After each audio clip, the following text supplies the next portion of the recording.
And we are on. Good evening, everyone. Officials here.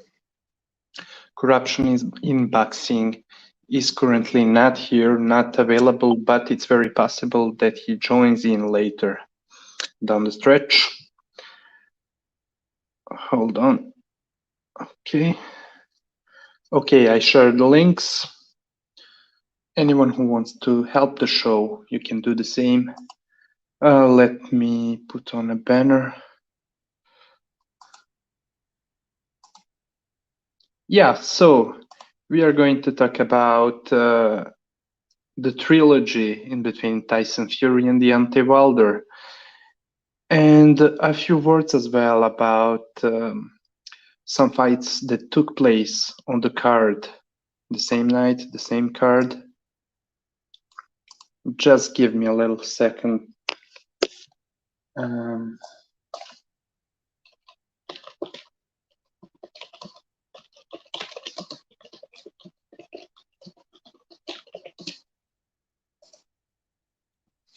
Okay.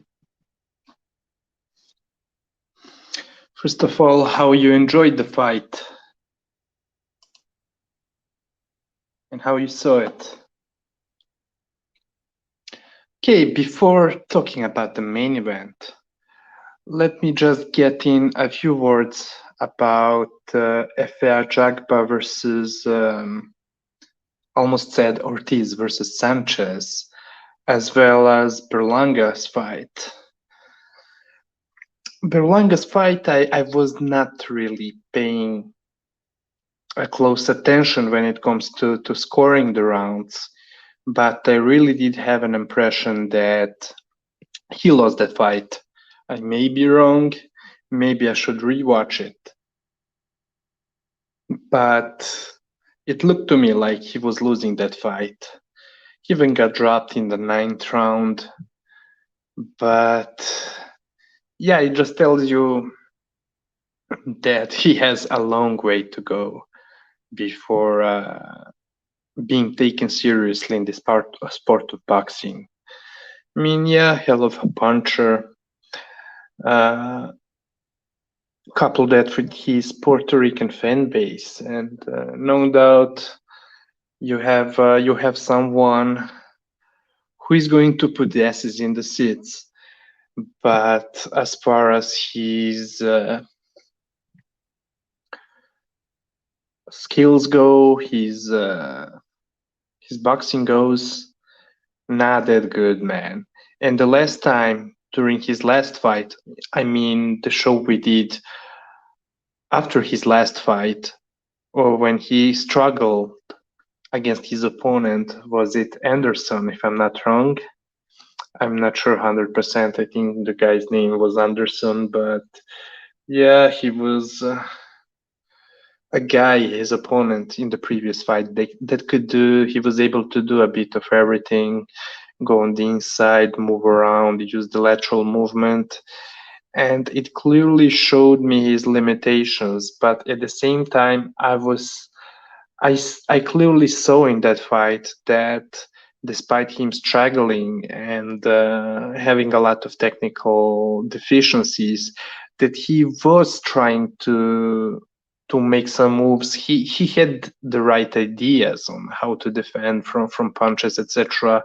But he was terrible at exercising what he was actually trying to do in the ring when it comes to his defense, to counter punching, even his offense, but mainly his counterpunching and defense. It strikes me like he's trying to do what Canelo does, especially Canelo, this current version of Canelo, this 168 version of Canelo, very aggressive, stacking his opponents, but not so good, man. And he falls out of balance. He doesn't have the right foot placement in order to counterpunch and to step out of range and come back in with a counter of his own.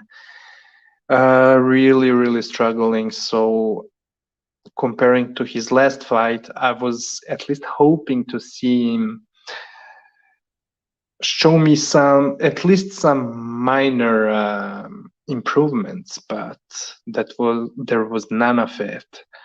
On the contrary, he was even worse.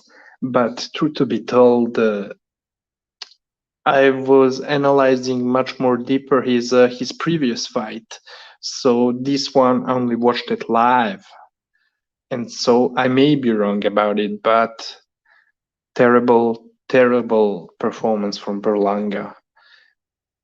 Big up to Nordic Warrior. He's an OG on YouTube, on YTBC when it comes to boxing. God bless to you, Nordic, as well. Thank you for stepping by. Yeah, so that I would say that there is not much else to say about Berlanga and his performance. He got dropped. His defense was non-existent. He was eating punches. Whenever his Argentinian opponent, I think his name was Cacares, correct me if I'm wrong, cannot remember his name exactly. Sorry to him for that. But yeah, he was doing well. He was boxing well, and certainly when he was bouncing, rocking backwards and forwards on his front and back foot, playing with the range, he made Berlanga struggle. Also, his lateral movement, and whenever he was putting it on Berlanga had no answer to him. So yeah, very terrible performance. I wanted to say performance. Sorry. Yeah. Yeah. In order to give you some deeper analysis, I would be obliged to rewatch the fight and analyze it, but who gives a fuck at this point? To be honest with you, he needs to do better. I would say there are many much more impressive Puerto Rican fighters than him, and not only Zayas. What's his full name? Xander Zayas, I think. He's a young 168-pound fighter, or is it his weight? Oh no, he's a small. He's a light middleweight, rather a light middleweight, I think. Yeah, but not only him. I already spoke highly about Emmanuel Rodriguez. Well, and his career not going so well. But also many other smaller guys, one of them being Bomba Jonathan Gonzalez. He's a light flyweight. You may know him from losing to Tanaka recently, about a year ago, I would say. But yeah, Tanaka was 2 weight classes bigger than him, but I would say Bomba Jonathan Gonzalez is hell of a boxer, counterpuncher. Hold on, I'm getting some notification from YouTube. There is some copyright claim. I hope it's not Pacquiao. Fuck, it is. Oh man. Oh no. Never mind. Yeah, that would be all when it comes to Berlanga and his performance. Good evening to Fabio Wardley. Good evening, sir. He says Berlanga goes into the hype bracket. Xander's ass is impressive. Yeah, Fabio. I couldn't agree more. Yeah, I totally agree with you, man. By the way, welcome, Fabio. Fabio, sorry for possibly mispronouncing your name. Yeah, so the other fight I wanted to talk about from the same card before going into the main event was Efe Ajagba fighting Sanchez.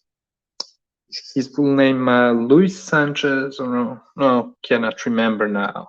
But anyways, you may be surprised, but I haven't really watched Sanchez's fights up till the day before this fight, before his fight against Ajagba. I went on to study his style a bit because I was betting on that fight, and I saw a lot of good things about him, about this very old-looking 27-year-old guy who would say I'm 4 years older than him. Yeah, those years, Cuban age, but huge respect to Sanchez. Very good. I mean, I'll get into that a bit deeper in a second, but in my opinion, it was a very good performance. And studying his fights, a couple of his fights, just like I told you a day before his fight, before this card, I saw that he's very explosive, very impressive. The way I mean, he's very explosive with his feet and even with his punches, very quick punches. Now he telegraphs his right uppercut jumping in, which may cost him a knockdown or even a knockout. But a very good, very talented fighter, and especially being that that we always wonder about the real age of these Cuban professional boxers. Even with Sanchez, everybody doubting that he is really 27 years old, including myself. It was even more so impressive to see his explosiveness, his quickness. By the way, good evening to Paja or Paja.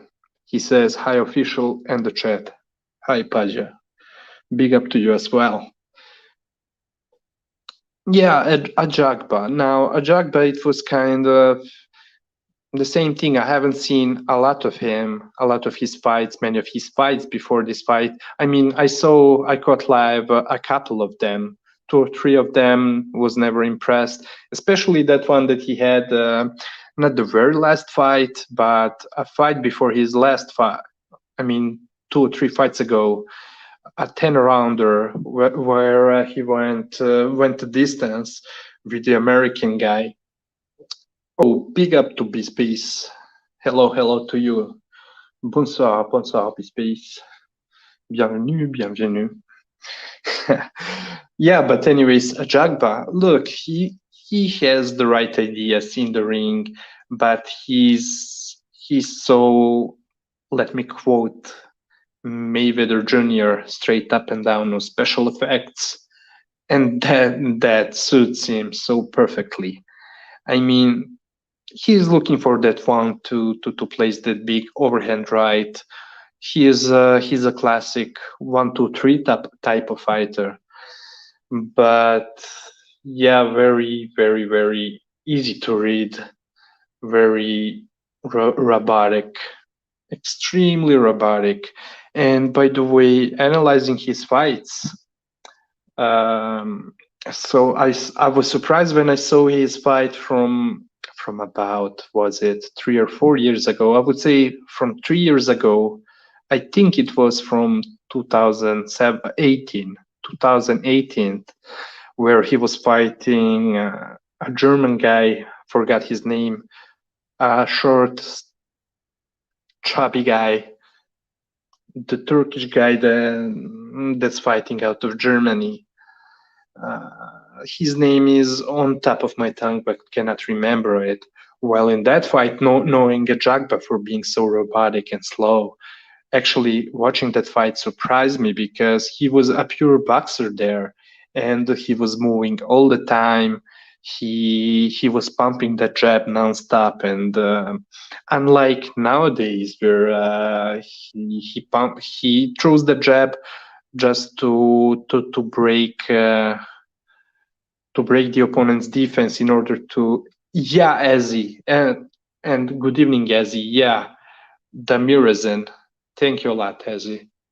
The Mirazin. By the way, good evening to you as well as to Triple JJJ. He's back from the ashes like a phoenix. Yeah.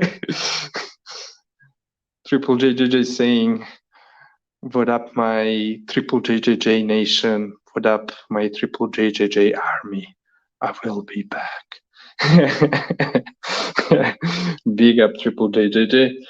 Yeah, so but to get back to Ajagba.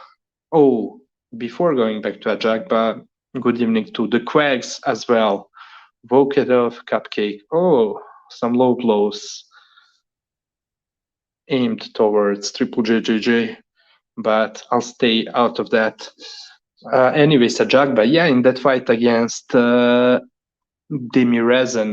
the Turk guy, it impressed me because I only knew him for being super robotic. So in that fight, he was pumping his jab nonstop and not only throwing a hard jab that would be immediately followed up by the overhand right, but instead he was content with pumping it just to score and to even prevent the Marisen to come in into the pocket. Oh, I'm very well, the Quacks. Yeah, I'm doing well. So this show will not go for 3 hours like usual. For those tuning in right now, Corruption may possibly jump in later to give his assessment of the main event, but not sure for now. Maybe he does, maybe he doesn't. He's occupied. We'll see. Yeah, so that fight, when I saw that fight, I was wondering what happened with Fat Jagba in the meantime. And look, he does the right things, like I said, going up and down, trying to feint, go down with his jab in order to set up the overhand right, but so robotic. I mean, timing, lateral movement kills him. And that's exactly what Sanchez was doing against him that night. What else I wanted to say? Yeah, but the fight itself. So Sanchez versus Ajagba. Look, most of the podcasts were very. They were all criticizing this fight, and yeah, it was not very exciting. I do agree with it, but a lot of people were certainly criticizing Sanchez, which, based on what I saw in his previous fights from Sanchez, it's easy to me to answer why they think that he was not as aggressive. And big up to you, Danny Nunez. I'll read your comment in a second. Just please give me a minute to say a thing or two about this fight. Yeah, the thing with this fight was people are overly criticizing Sanchez as if it was his fault that the fight was not as exciting. But in my opinion, the truth cannot be further from the truth. And I'll tell you why. Yeah, he was moving around, using the lateral movement, controlling the distance, but it was Ajagba who was more defensive than him, and I'll show you how. Yeah, the only difference is that it was Sanchez who had his back against the ropes and not Sanchez, and not Ajagba, sorry. Ajagba was the one who was at the center of the ring, but he was more defensive because he was so scared after hitting some counters, some jabs, some quick jabs from Sanchez, who's a natural counterpuncher. He was so afraid to open up, and all he was doing was stepping in with the jab and jumping right back out of Sanchez's reach. So That's why Ajagba himself was very defensive, even more so than Sanchez was in this fight. The only difference is that, like I said, Ajagba was at the center of the ring. So seeing a fighter at the center of the ring, people would say automatically say that this is the aggressor, which was not the case in this fight at all, because if so, he would be able to open up more. But with the counter jabs or counter straights that he was hitting constantly from Sanchez, he was so scared to open up, and that's why he was not willing to open up, and all he did was stepping with the jab and step out as quick as possible in order to try to limit Sanchez's offense. And Sanchez, he's a natural counterpuncher, and not only that he can counter with one single punch, but he in fact can counter with combos, and he's very very violent with his combos. I mean, very explosive. Kind of in that regard, reminds me of Marquez and some other fighters as well. Uh, very very good timing, very explosive, and the moment you give him an opening, he's not only going to throw a single punch counter, but even more if you're there in the pocket, if you don't move away. So it was a Jagba neutralizing, or at least trying to neutralize his Sanchez's offense. Only that he was at the center of the ring, and that's something to remember. Yeah, but overall, not a very exciting fight. Sanchez dropped him. I knew what would happen, although I was not very aware up till very recently about their fights and what they are as fighters. But rewatching, analyzing, studying their film, I quickly saw what either of them can do, and I can tell you that I have a very high opinion of Sanchez. I mean, not that he's amazing, but he's very good.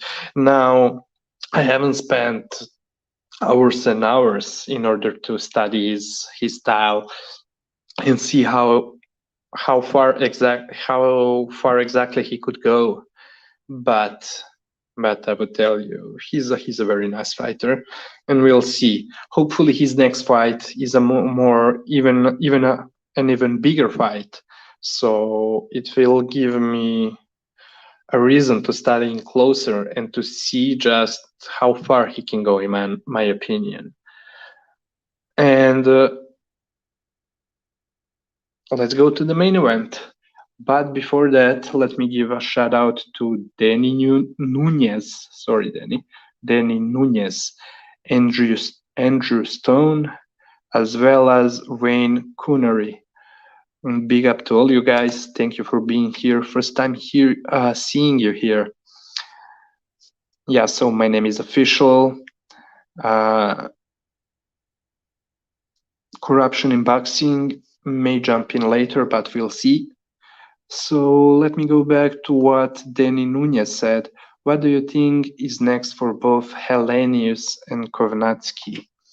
That's a good question. Oh, by the way, I forgot to speak about that fight, about that one. Maybe this is the right moment to go into it before speaking about Fury and Wilder.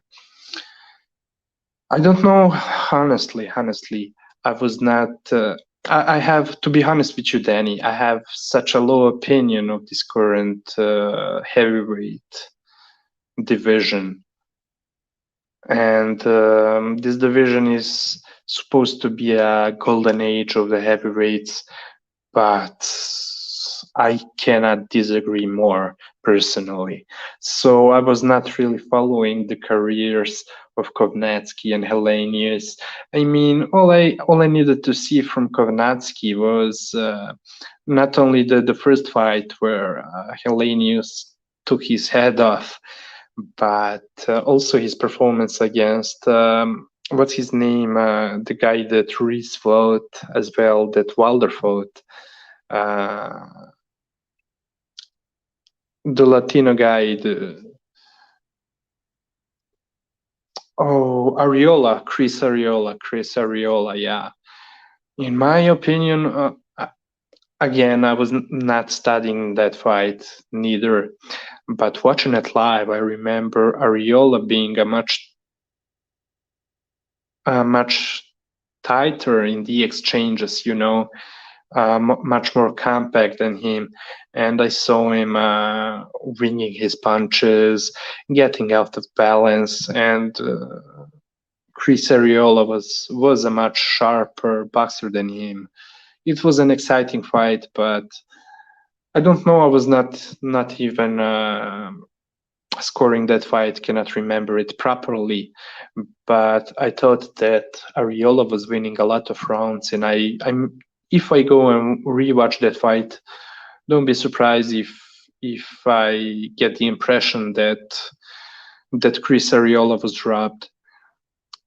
Yeah, but basically, Danny, in my opinion, Kovnatsky is built was, in my opinion, PBC was trying to build him up as a potential big opponent, big future opponent for Deontay Wilder, and so that's exactly what they were doing, PBC and Al Heyman. So I don't know. From the looks of it, I don't know what other heavyweights PBC have, but yeah, I know that they have a lot of heavyweights, but I wouldn't say he would be in a serious fight. Probably a gatekeeper, a fighter for the other heavyweights, the other PBC heavyweights to beat on. We'll see. Or maybe even in case Wilder does not retire and stays in the game, maybe although the idea of Al Heyman and PBC was to have a big fight between the undefeated, not well, yeah, back in the day while he was still undefeated, they were banking on Wilder fighting Fury, beating Fury, not having a trilogy. So then they would pit Wilder against Kovnatsky, and Kovnatsky was neither supposed to lose against Hellenius. So they were planning Wilder versus Kovnatsky to be a so-called super fight for PBC, a so-called super heavyweight PBC fight. But that didn't happen. On the other hand, what could happen?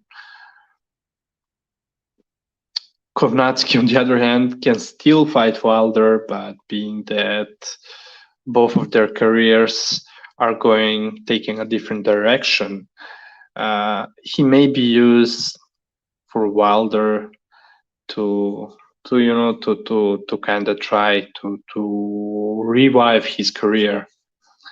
And Hellenius, well, he talking about reviving his career. Hellenius definitely did that. Just did it. So yeah, 2 wins against Kovnatsky. I would say it was not. Neither of them was a big fight, but kind of at the same time, kind of on a big stage. So yeah, Hellenius, he can expect some good fights to get into some good big fights. Maybe even become a mandatory. You never know. But yeah, I'm interested to see what's going to happen next for Hellenius. But yeah, I'm not very impressed with his defense. I mean, he's very hittable. And one thing about the fight between this rematch in between Kovnatski and Helenius, I had the impression that, unlike in the first fight, Kovnatski was even way worse. Because from what I remember from their first fight, Kovnatski was at least jabbing, and a lot of his jabs were landing on Helenius. So it was not like Hellenius was able to do a great job of defending from Kovnatski's jab, but Kovnatski's jab was nowhere to be found in this rematch, and it was, in my opinion, it was so ugly what Kovnatski was doing. And I'm glad. Big up to the referee, because this is something that I always wanted the referees to do when it comes to low blows. I mean, most of them would let a fighter, especially the A side fighter, which Kovnatski was in this case. I mean, certainly a political A side, because he was the man in between those two guys who PBC was banking on to win. They had kind of big hopes for Kovnatski. So for the referee to disqualify him that early, instead of letting a fighter landing low blows round after round throughout the whole fight, and then finally deduct a point or two in the championship rounds, that was always something that got on my nerves. I always fucking hated it, and I was very surprised that this happened. Couldn't believe that referee was doing what we saw him doing in the ring, and I was quite pleasantly surprised. Yeah, and by the way, speaking of the DQ, I think it was later returned into a TKO victory for Hellenius, which was weird. But anyways, huge props to that ref. I don't know who that was, but I certainly liked what I saw from him. Great refereeing, because yeah, you cannot allow a fighter to low blow his opponent throughout the whole fight, and then he's hurting his opponent. He's sapping his stamina, everything, and not punish him, letting go do that throughout the whole fight, and only deduct a point or two in the late rounds. That's disgusting. Think about Klitschko versus Povetkin, which happened in the middle of Russia, in Moscow. But yeah, let's go on from there. I hope I kind of gave you a reply. What else is there? Azzy is saying Sanchez is getting too big, in my opinion, too much muscles. Probably, maybe, but I'm not sure about it, Azzy, for the only reason that I wasn't following Sanchez for a long time, so I was not really able to see the change in his frame, in his weight. So you're probably more knowledgeable than me when it comes to his weight in the previous fights, etc. You get what I'm saying. Andrew Stone said, "Beautiful boxing from Fury." Don't worry, Andrew. We'll get into it in a second. Big up to you. Thank you for being here. As you also saying, Robert nearly closed Adam's eye in first round, and after that it got only worse. Yeah, spot on, Azzy. Spot on. Andrew, sorry for mispronouncing your name. Nothing personal. He's saying I have Kovnatski around 33 in my updated heavyweight rankings. Oh, so Andrew, so it sounds like you are a big heavyweight fan, and so you are paying a close attention to the heavyweight division. So look, man, you can give your list. I can read it right here on the show if you want. At least your top 10, top 15, whatever. but I'm not surprised because Kovnatsky, with his last two performances against Helenius, does not deserve it. Danny Nunez said makes sense. It was about what they previously said, I guess. Ozzy saying Kovnatsky didn't shave his chest for this fight, probably why he lost. I don't know, man. I don't know. Didn't get metrosexual for for the Saturday. And then also saying, "Oh yeah, Kovnatsky was blatantly low blowing." Yeah, man. And yeah, like I said, like I told you, in my opinion, it was a great thing. What the ref did. I loved it. I loved the decision. As he's saying, Sanchez was like 205 pounds 3 years ago. Interesting. And now he will. Oh wait, right now wasn't he like 245, something like that? Let me see. Just a second. Big up, big up, big up to OG Boogie. Big up to you, sir. Always nice to see you. Big up to G Boogie. Okay, so let me go to FA Jagbas box rack. From there I go to 237 for Frank Sanchez. 237. Yeah, so let me go through. Oh, Aziz, totally right, man. In the October of 2018, fighting against Garrett Wilson, um, Frank Sanchez was weighing 205 pounds. Man, in May of 2018, he was weighing barely above the limit, 201 pounds against Lemon Capers. Yeah, you're so right. But as maybe, just maybe, yeah, it tells me that possibly the reason behind it was he certainly didn't feel okay about his chin, so maybe that's the reason why he put on some weight. But that's just an idea that I have.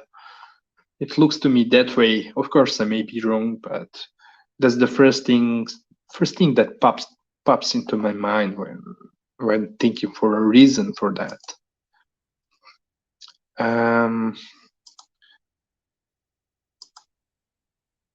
OG Boogie saying Adam took what he learned from Andrew Gallara and rolled with it. Yeah, you know what, Boogie? I forgot to say that. Uh,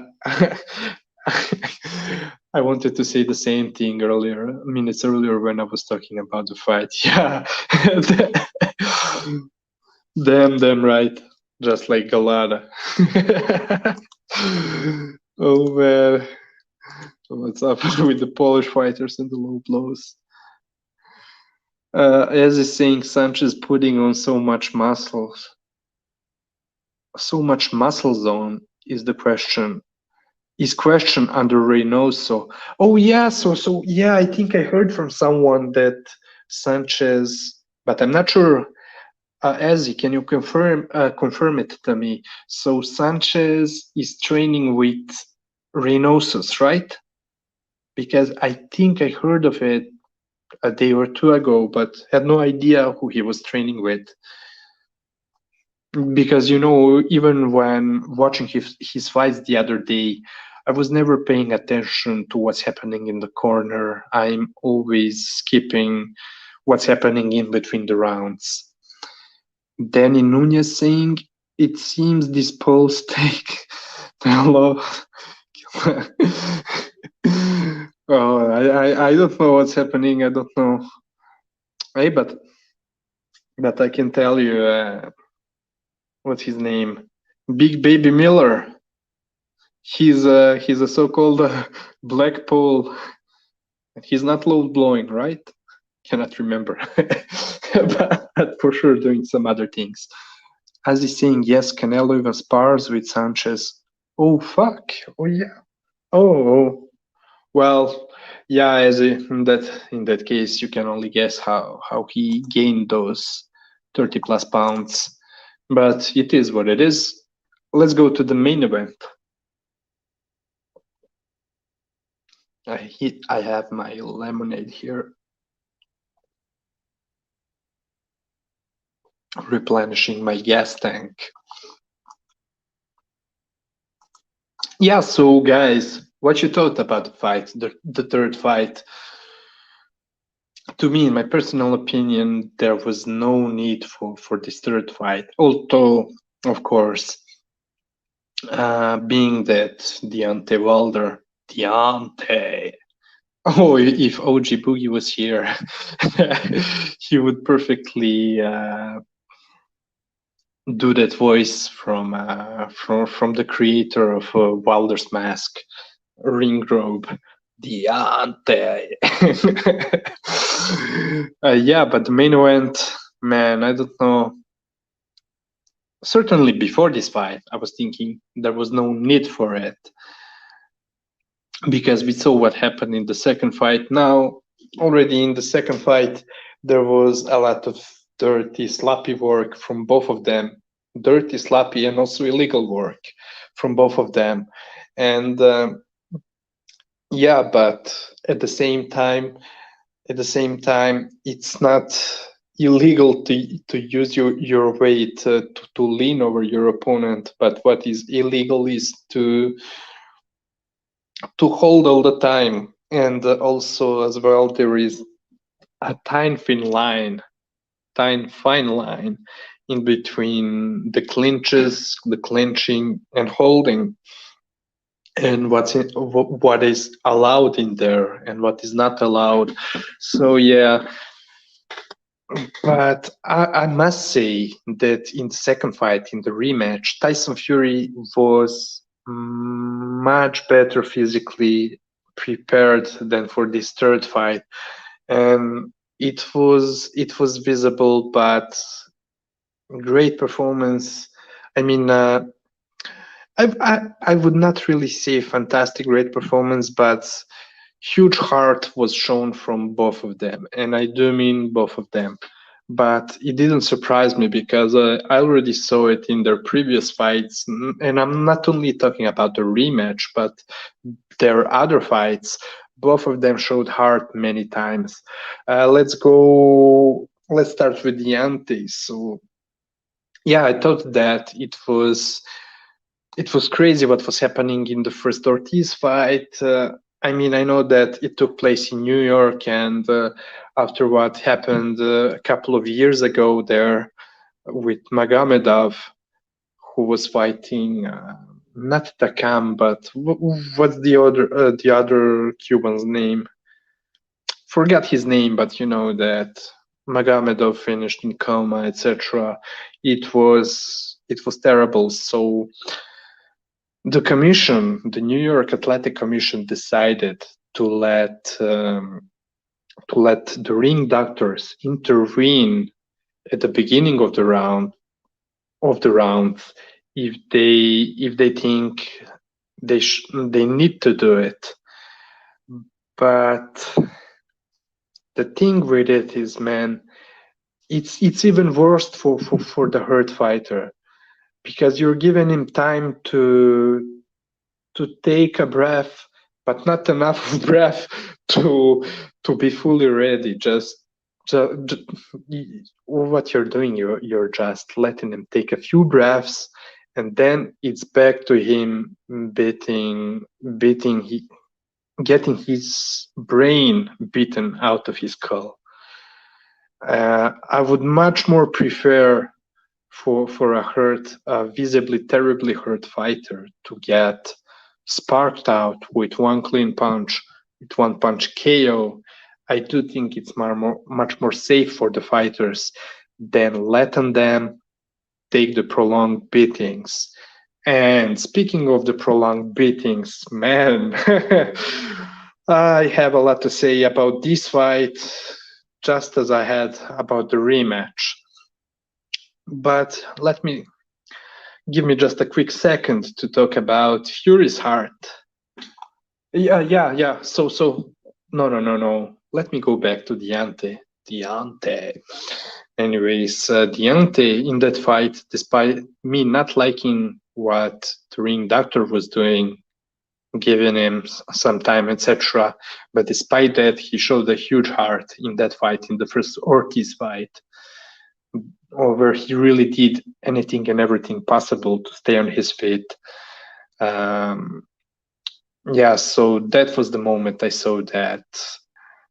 Because kind of before that fight, to be honest with you, I thought because his balance is so fucking terrible that he's going to get sparked out with the first huge clean punch he takes on his chin. But man, his recovery abilities, his chin were so fucking good, so much heart. So big props to the ante for that. And Tyson Fury, there are many fights that he pushed through the adversity. I mean, people are criticizing him for that fight, the one that he had against Pauline just before the Wilder rematch. But I always completely disagreed with what most of the people saw in that fight, because to me personally, it was an easy, if not 8-4 or 9-3 type of fight for Fury. Fury, who by the way got seriously hurt in the late rounds of that fight, but the work rate that he showed, the stamina and the willingness to pressure Wallin was great. And there are some other fights as well for him that he showed the same heart. And he showed it, of course, in the first fight against Wilder, but also in this third fight. So yeah, I knew. So it's just telling you that from the get-go, I knew very well that both of them have not only very good chins, but they have heart. So I was not surprised by what happened. But Tyson Fury, look, uh, I'm trying not to speak in corruption's name, but corruption in boxing told me, and he was right before the fight, that he saw that Tyson Fury was not in a great shape. He was looking very pudgy, and it was visible in the ring. And plus, on top of that, he had problems with his newborn daughter. His newborn daughter had some health problems. So all of that may have played a part in his preparation. Although he's claiming that he was training nonstop, and being that uh, he was training for the past six months, with the fights being cancelled. First training for the German to fight that Turkish or German Kabayel. Then he was supposed to fight Anthony Joshua.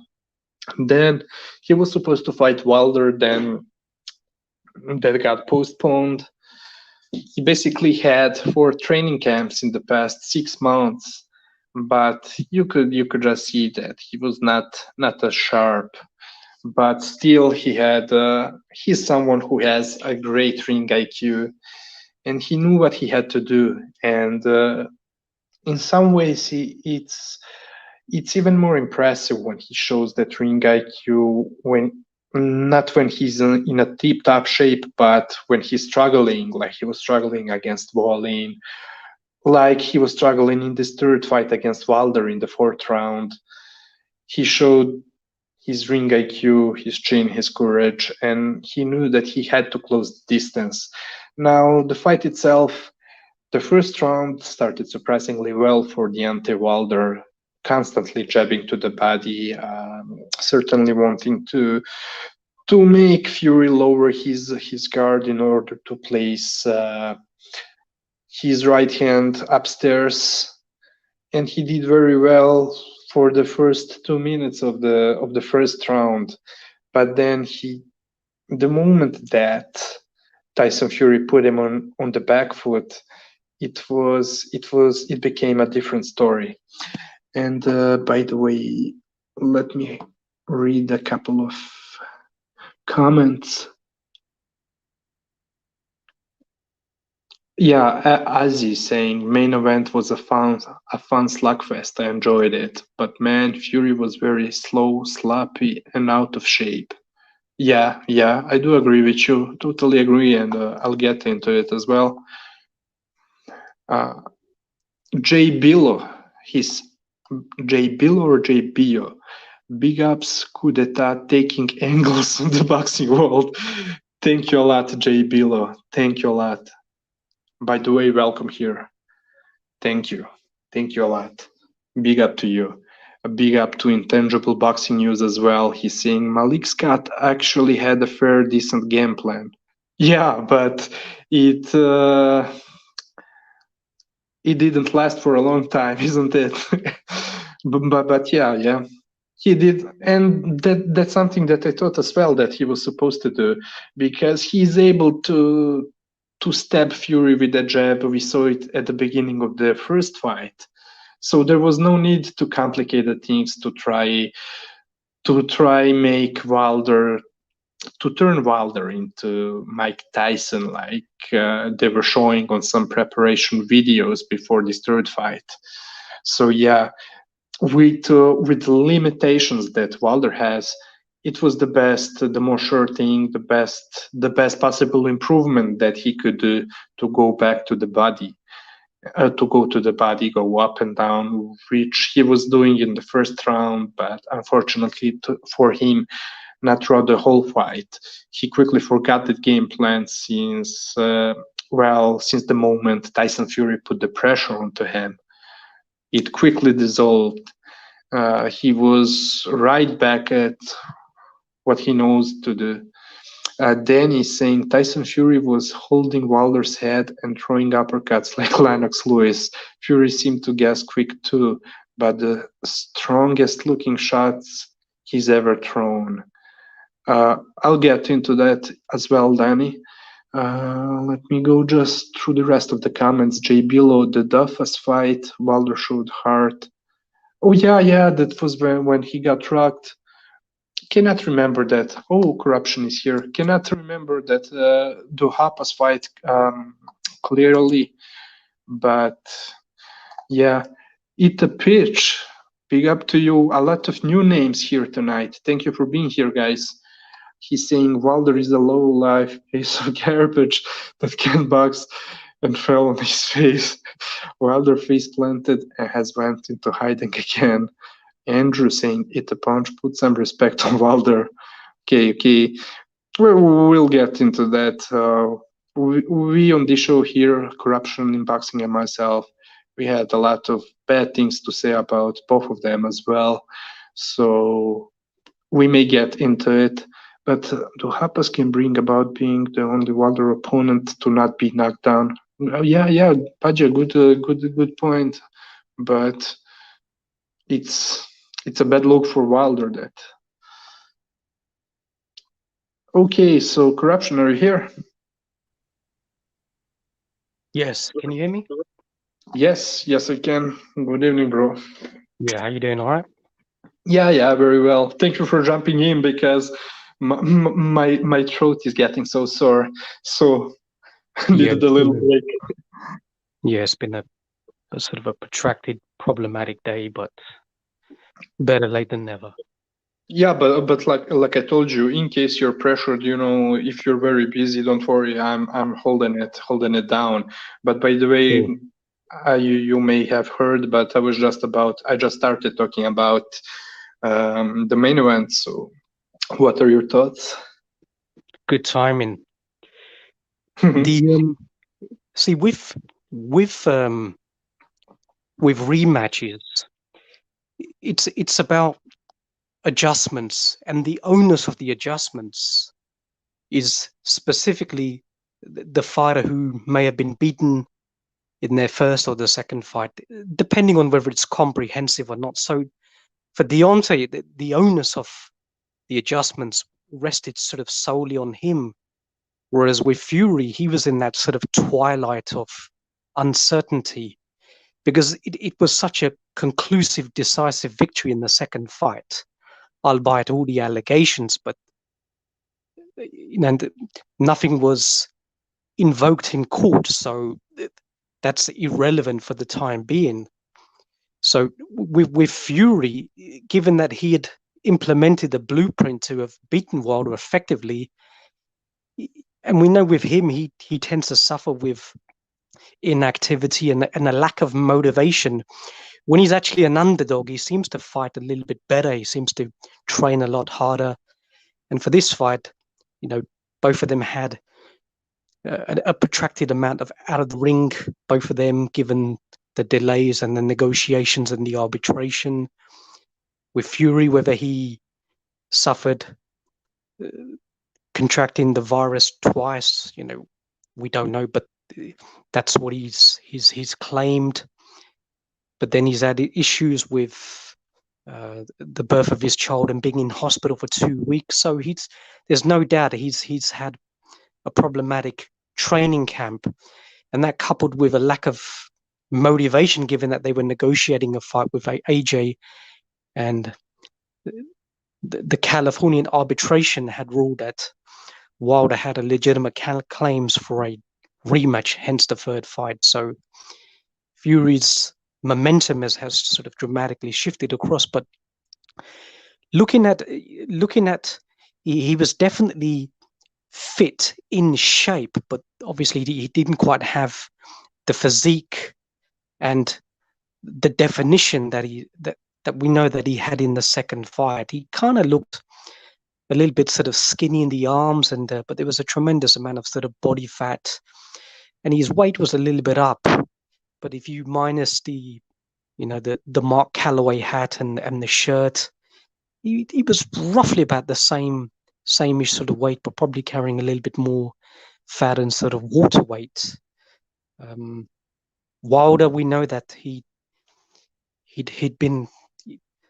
put on a little bit more weight as well this time, coming up to in the sort of 230s. As to how he put on the weight, we don't really know. There seems to be a lot of talk that he's put it on, doing static lifting, heavy lifting. But we know that he's also employed a nutritionist, and he has been very disciplined in his consumption, sort of calorie management, etc. A very expensive training camp, but he pretty much took it very seriously. He employed Malik Scott as well, so he made the significant changes as we probably would all sort of anticipated. But the fight itself, we could see that Wilder was working on some sort of new techniques, so he definitely had a strategy in this fight. But the same sort of technical problems that he showed throughout his career, and just that lack of aptitude to what his coaches are conveying in him, he simply doesn't take it off. And I had that feeling in this fight as well, because Malik Scott was very reticent to even admit that he had actually showed him some new skills. It was all about, I haven't shown him nothing.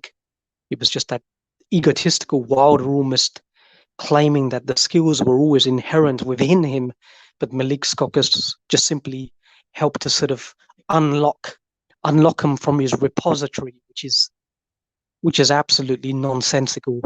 But Wilder came out pretty fast, pretty swift. Fury just didn't have that real imposing sort of walk down, commanding the middle of the ring. We didn't see his customary head movements to sort of slip punches.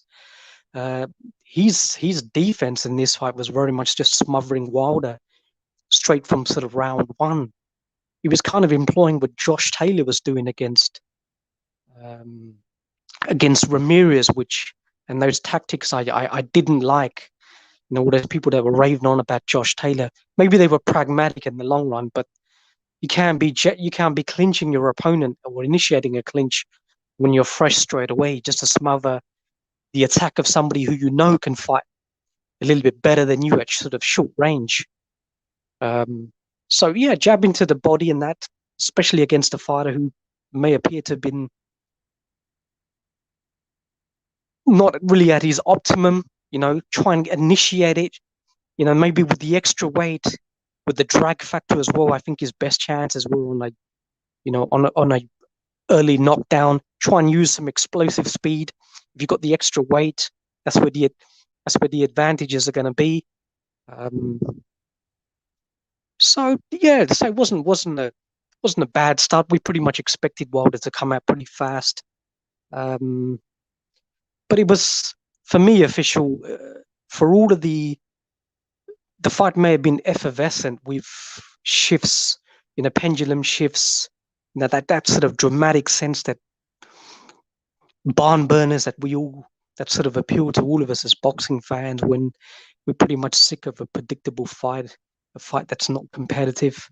So it had a lot of ebbs and flows and dramatic sort of knockdowns, etc. But from a technical stance, Wilder, you can see, still cocking his right hand. He'll drop his right hand, he'll cock it, he'll line it up, so it was even more telegraphed than before, and sometimes stepping into the right hand. And Fury, for all of his issues in this fight, but he still has the instincts to get out of the way, whether to duck, the right hand or try and sort of slip it. He doesn't tend to, operate with a good sort of robust guard to try and sort of block the shots. He tends to sort of look away. Defensively, he's not that blessed when it comes to, like a sort of a compact sort of stance. For somebody who does actually have good footwork, he doesn't really take a shift, like a spontaneous shift to the left or right, to bob and weave to try and, escape those punches. Sometimes he'll just try and dip his head and the punch will land, on the top of his head, sometimes on the strongest part of his sort of forehead. But Wilder was just unbelievably telegraphed, and Fury definitely made that extra weight count. And Russell Mora just simply was just reluctant to try and enforce the rules of boxing. For him to be allowing Fury to actually lean, put him in the headlock.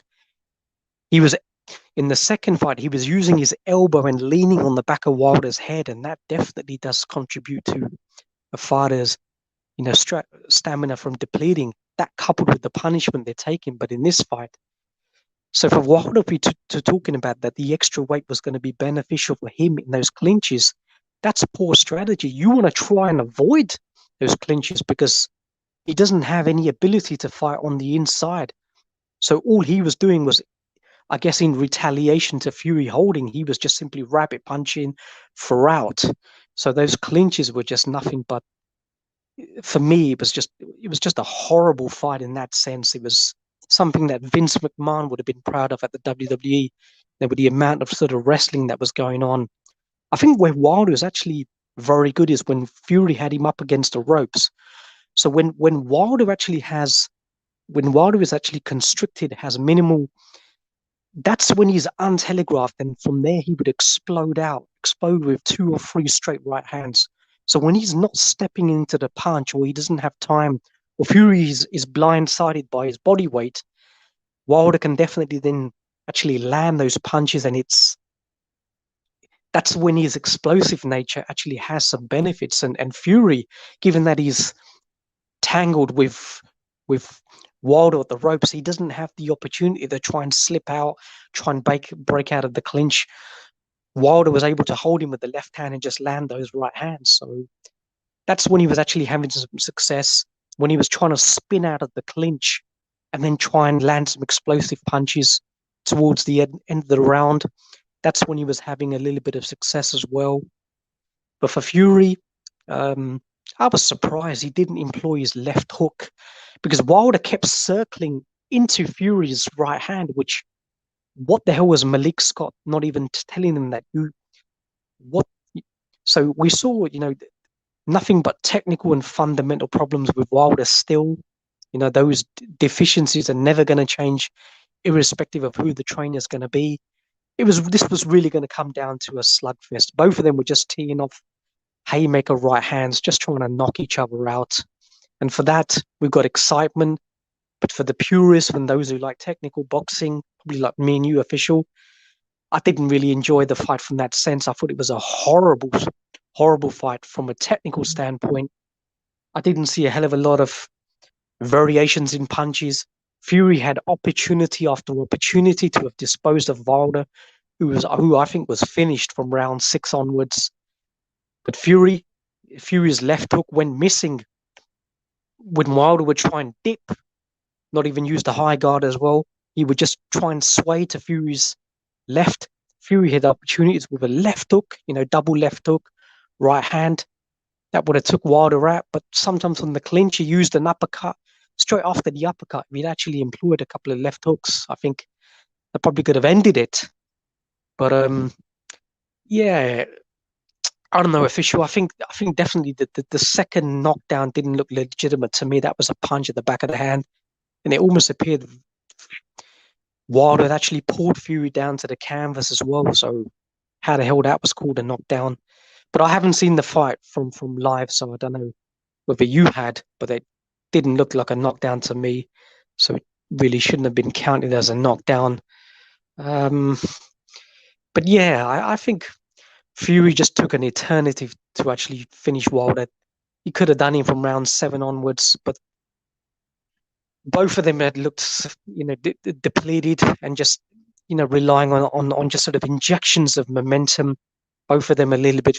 Wilder had a little bit, Fury a little bit, but Fury was able to recuperate from obviously leaning on Wilder, taking, excessive time, and then just launching some attacks here and there. So, yeah, I guess the inevitable. I'd picked a hedge for Fury to knock out Wilder, anything after the 8th round as well. So I guess a lot of people predicted a Fury knockout. So all in all, Wilder was better from a strategic point of view in this fight, but Fury was significantly worse. For all those people talking about a gratification that Wilder finally went out on his shield, no, I disagree with that. He took a slow beating, a very painful beating, and reduced to a twitching sort of corpse on the canvas with blood coming out of his ears. Definitely with swelling of the brain, possible brain hemorrhage as well. That's not good. Those sort of beatings will definitely cause long-term health problems.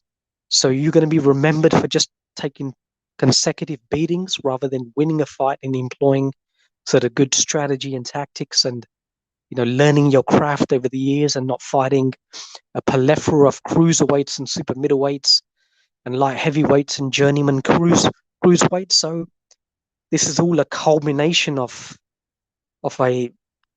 I think a highly superficial career, and it's ended now for him. And whether he comes back or not, I'm not sure. But hopefully, this will be the end of this saga. Yeah, a lot of great points that I will shortly jump into.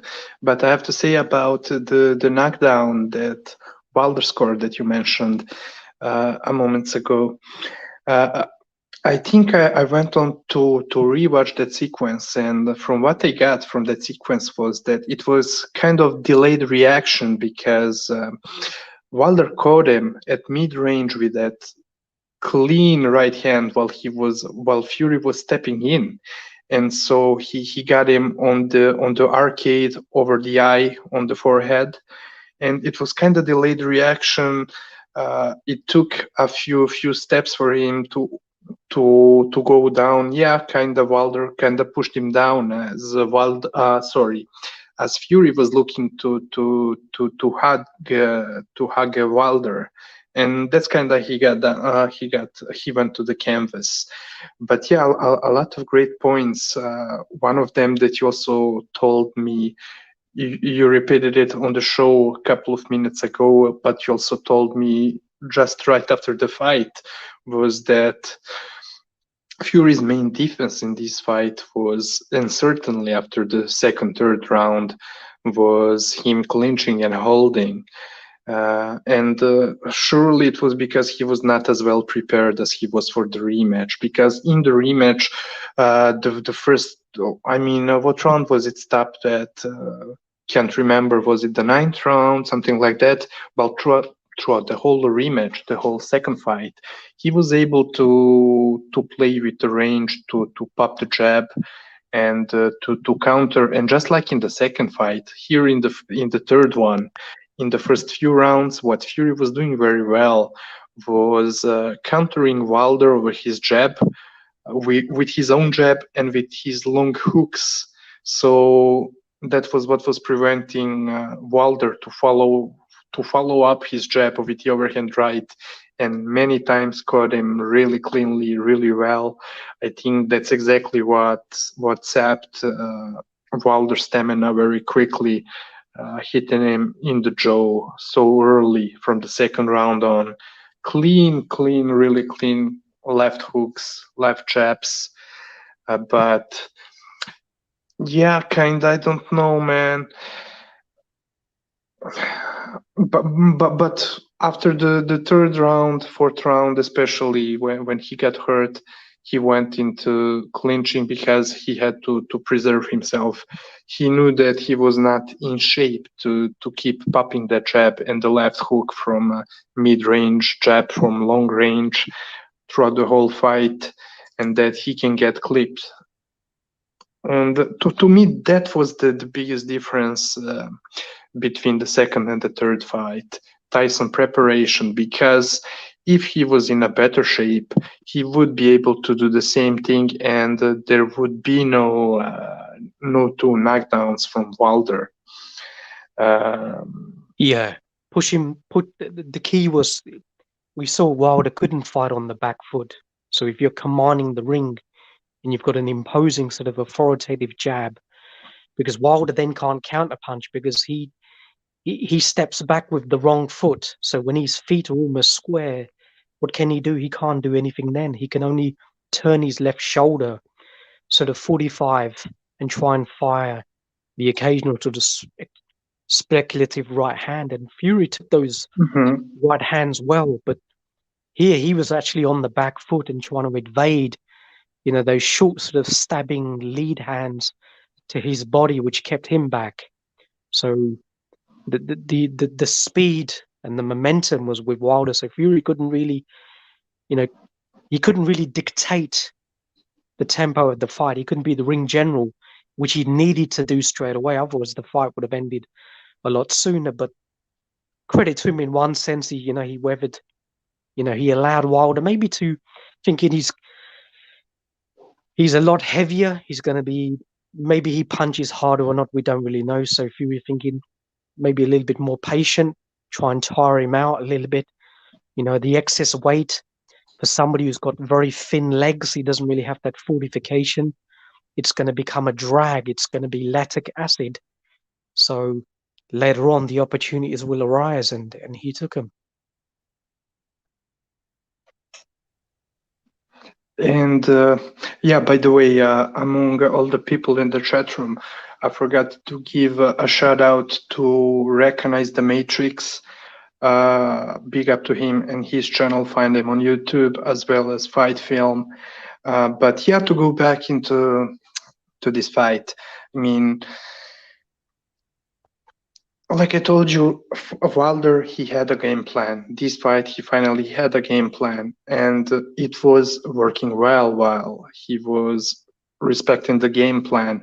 But like I said, it didn't last long enough. And since the moment, not only when Fury let his punches go, but since he started feinting him, the sole threat of possible punches coming in by Fury feinting him, that was something that was constantly putting him on the back foot. So that was the exact moment that broke his game plan. The second round, he was constantly on the back foot the moment Fury would start feinting. But the thing is, Fury stopped feinting after the third round completely. Since the third round, fourth round, completely, it was full brawl mode. Yeah, so that was another thing that Fury lacked in this third fight. Yeah. The educated feints in the second fight is key, especially against a power puncher. If you're forcing him to reset and he's reticent to throw, and you put him back on the back foot, and therefore using your size, your reach, your hard jab, and you're actually stepping in with your punches. So Wilder couldn't really enter that arc. It was just danger territory. He had no way. And because he can't counter, because his body is in a completely off position, it gets a little bit like Demetrius Andrade, who tends to lean over his foot. So his body is clearly nowhere near in the position to counterpunch. So these guys, I don't know what the fuck they work on in training. It's so obvious. If you're just a neutral perspective, if you're just somebody there looking, rather than all of these yes men, you can just analyze, you can just critique a fighter there and then and say, look, this, your limitations, your deficiencies are X, Y, and Z. But we know with Wilder, and Mark Breland has already emphasized it over and over again, that he just doesn't have the capacity to listen, to learn, to implement. The arrogance and the egotistical nature of these narcissists is that, they don't need no help. When it comes down to it, they'd rather just sort of fight and go out on a shield, getting absolutely obliterated and taking life-threatening beatings, especially when you've got families, you've got kids. When you'd rather sort of employ some sort of a pragmatic strategy that'll give you a fighting chance, what the fuck? I really don't understand the mentality of these fighters. Yeah, man. I mean, it's a terrible thing that Wilder, with his, I mean, I'm about to say physical talent, and yeah, he has it. He definitely has it, um, but not in a sense like many people are saying that he's super athletic. He may be super athletic in his appearance, but there is. If you count in the punching power and the speed, the natural quickness, yeah, he can say he's athletic, but man, if he only wanted to develop his talent that he had, he would be a fucking threat in the division. Couple that with his punching power, man, that would be something else. But he is who he is, and like you said, he's extremely arrogant. Going by his own words, he doesn't need to learn to box, which was working against his detriment. It was easy to say it while you're fighting some low level opponents, but Fury, like him or hate him, but especially for his size, I mean, he has not only some extremely good skills, also a leaky defense. Also, he has he's not a perfect fighter by any means, but he has a lot of advantages, and plus a ring IQ that I mentioned that not many people are talking about. Many fights where he was criticized for his performances, although I would kind of agree. I also give him respect on winning them on his ring IQ. But yeah, speaking of Fury, one thing that I told you off the air and that I almost forgot to mention here, and I wanted to mention it really bad, is I told you what, in my opinion, the reason is for Fury having a hard time stopping Wilder. I mean, he stopped him in the second fight, in the third fight, but I think that Fury would be able to stop him even earlier in those two fights, in all of three fights for that for that fact. And it is okay, of course. Wilder has a huge heart and a very good chin, as he has shown a great ability to take a beating, which if you ask me was stupid, but I'll get to it later. But one of the reasons that Fury was not able to stop him earlier is his punching technique, because I told you off the air the other night, I went on to pay a close attention to the punches that he was throwing at Wilder, even in the rematch and in this third fight. A lot of times he's pushing them. He doesn't have a snap on his punches. Now, of course, he was putting a beating on Wilder because of his his physique, because of his size, because a man that's weighing 270 pounds in the ring, of course his punches are going to hurt you, no doubt. And Tyson even had good timing with his jab to counter, to really at one moment in the third fight he even really rocked. It was probably the second or the third round, that rocked Wilder really bad just by countering him to the chin with his jab.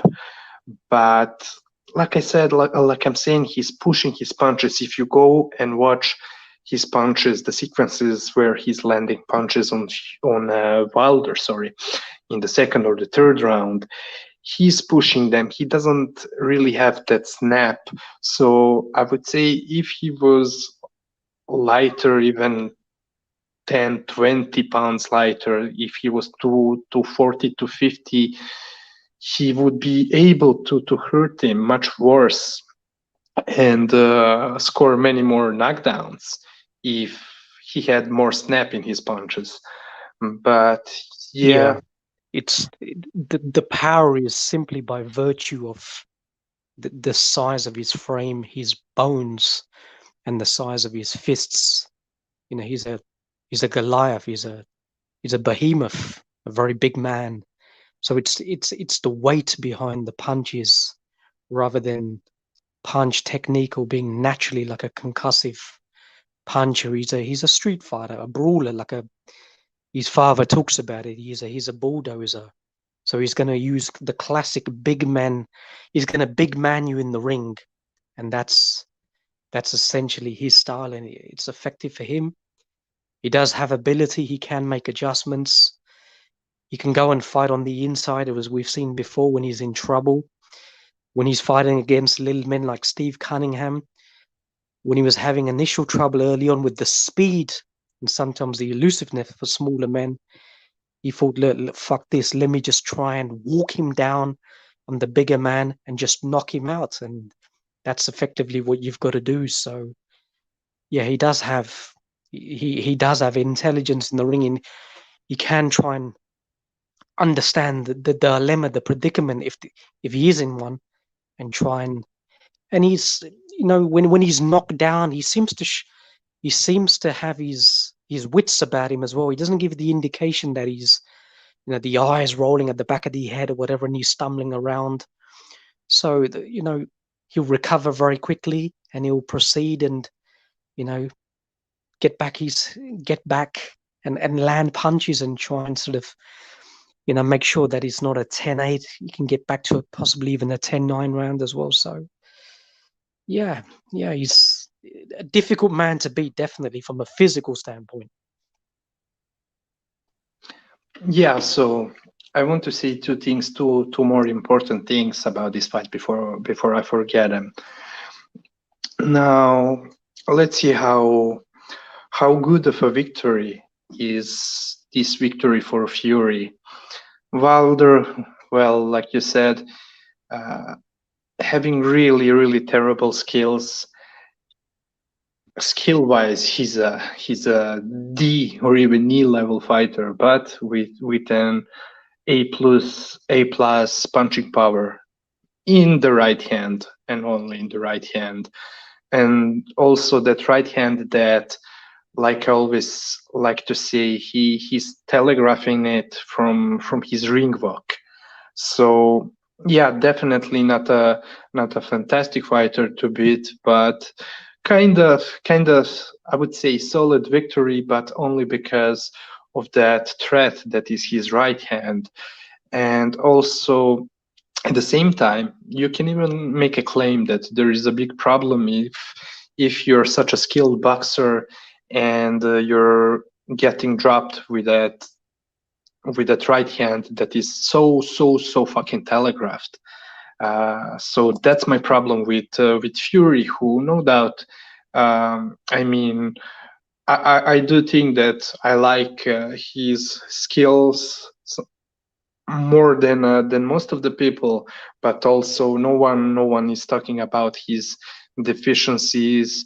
And I'm not only talking about the well-known lack of concentration, but he the like you said minutes ago, he already struggled against some other fighters in his career. He struggled against Wilder, so that's, you have to take it into account. Now, I would say that Fury in his best possible shape, he definitely beats AJ, but this Fury that just fought Wilder, I would think very well if he would be able to beat AJ. Now, even even when in a bad shape, he could still beat AJ because of his ring IQ. He knows what to do, how to behave in the ring.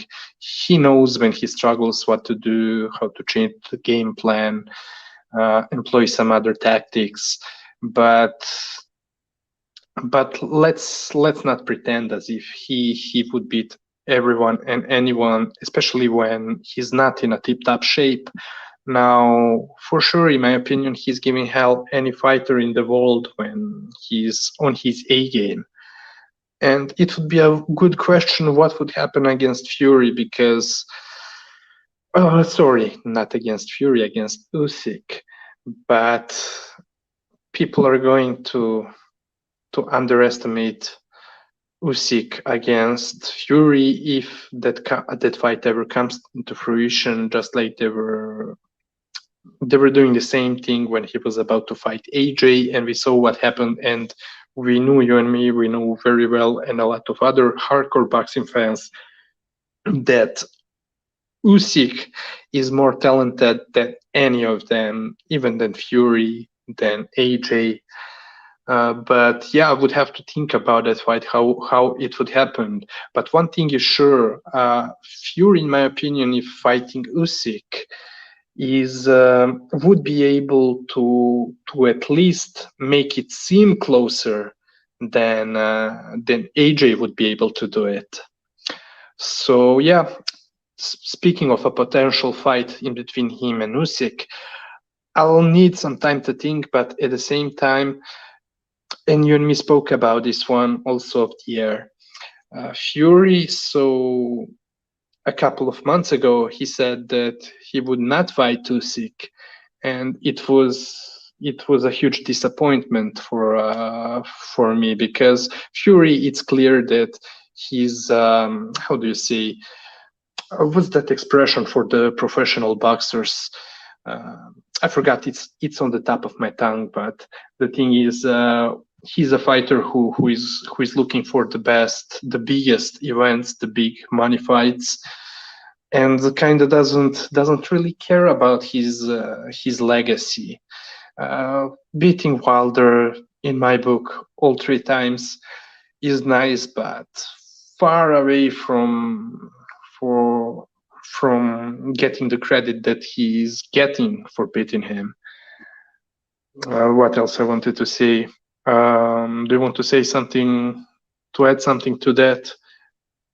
Oh, by the way, you told me, and yeah, I watched the interview the last night. He offered Joshua to train him to fight Usyk, and well, you can say yourself what you thought about it. It was We, interesting. yeah, we know Fury is a master of sort of mind games and subterfuge. So when he's talking about Usyk being irrelevant or an obscure character, Fury definitely knows who he is, and John Fury has already spoken about Usyk in the past. So I guess Fury just sees Usyk as a more difficult proposition than AJ, and AJ and Fury go way back, and I think they've sparred as well, especially when Joshua had just turned professional, or was it just before?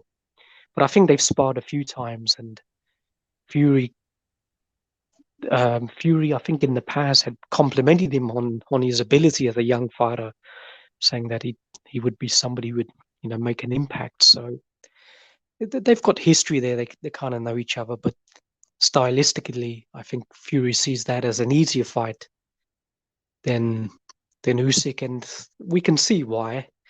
It's a difficult fight either way, but it's not plain sailing for Usyk in the rematch. People have kind of condemned Anthony Joshua, but I don't think his performance was as bad as what the sort of condemnation that is pretty much widespread. See, with Joshua, they definitely did a lot of reconnaissance of Usyk, and I mentioned before that Usyk wasn't able to get lead hand and especially lead foot control against Joshua, which he likes to do from a southpaw. Every time Usyk would try and almost gesture, but try and navigate his way to the right, Joshua would take a step back and rotate his body so he would shut down Usyk from pivoting off to the right. So Joshua had clearly studied him. But what Usyk was doing then was fine. If you're going to do that, I'm going to make an in-ring adjustment. He would then indicate with his head that he's going to go pivot off to the right. But then he would come back straight down the middle and fire that left hand and penetrate Joshua's guard, come straight through the middle. So, that's why for me, that fight from a technical and as a boxing spectacle, sort of high level boxing, that for me was a much better fight. But later on in that fight, Joshua then realizing that Usyk was, calling a double bluff on the pivot, would then counter with the right hand. So Joshua's wasn't as bad. He was doing a lot of good things in the fight, but I think in the end it really came down to Usyk's endurance and his ability to sort of, carry the fight later. That was really one of the most significant aspects of the fight. So in the rematch, if Joshua can improve on his endurance and look at those little adjustments, try and counter the counter, just work on a few things here and there. That's not an easy fight. So there's the gulf between them fighters is not as pronounced as I think what people think. But Usyk certainly has the capacity to even go up another gear. We know, and maybe he was a little bit reticent about going for the knockout. So in the rematch, he may go for the knockout. I don't know what Yuri and Anatoly will prognosticate, but so that's a very intriguing rematch as well. So there's a lot of permutations officials. So we don't really know what's going to happen going forward. But it'll be nice in the way that if Fury maybe I don't know how adamant Eddie Hearn and Dillian White will be about enforcing this WBC mandatory position or whatever belt he has. Maybe Fury will be contractually, I don't know, whether the WBC calls it. I'm going to have to look at the timetable about the fight, but I don't know. Maybe Dillian will have some sort of an opportunity to sort of enforce that position. So if that happens and Fury and Usyk and AJ rematch, then that's fine. Then maybe hopefully the winners can fight one another for undisputed. So it's not all bad. Yeah, and thinking more about Fury and Usyk, a possible fight between them, I forgot to mention it, although it seems pretty apparent. I mean, it's also when it comes to Fury's stamina, and I'm giving him credit for his stamina in his best fights. But the thing is, it's easier to have a stamina against those guys. Usyk is on another level when it comes to it. His gas tank is second to none. I often thought about in the past about Fury possibly having one of the best gas tanks in the heavyweight division, but it was until almost said Anthony Joshua, until Usyk came to the heavyweight division. And yeah, if there was no corruption, which it's hard to imagine not having it in the boxing today, I would easily pick Usyk any day. Usyk over Fury any day. But yeah, my only concern is that beside giving a rather good chance to Fury of beating or of really beating Usyk, I also think that even if he deserves to lose on the scorecards, he can make it much closer, looking much more closer, where he would get the decision that would be undeserved, in my opinion. But skill-wise, boxing-wise, I'm picking Usyk over Fury any day. And now, yeah, you made great points about Usyk's fight against AJ. Yeah, very, very underrated fight in many boxing fans' opinion, especially underrated by the AJ fans. Because look, in my opinion, the things that they're saying about AJ trying to box Usyk instead of going to fight him on the east side, in my opinion, it's not about the game plan. He can try to do it in the rematch, but if he does so, it's not a question of the game plan, in my opinion. What it is rather in AJ's head, it's a mental thing. He has to decide that he's willing to take punches to come in, because the first fight, I'm 100% sure, corruption, that he he was trying to get in, and we saw it in the middle rounds. He was really trying to get in and smother Usyk and maul him on the inside, but he was unable because of Usyk's activity and his footwork mainly, but also because once he felt Usyk's counters, he was not willing to go in and eat those punches in order to get on the inside against Usyk.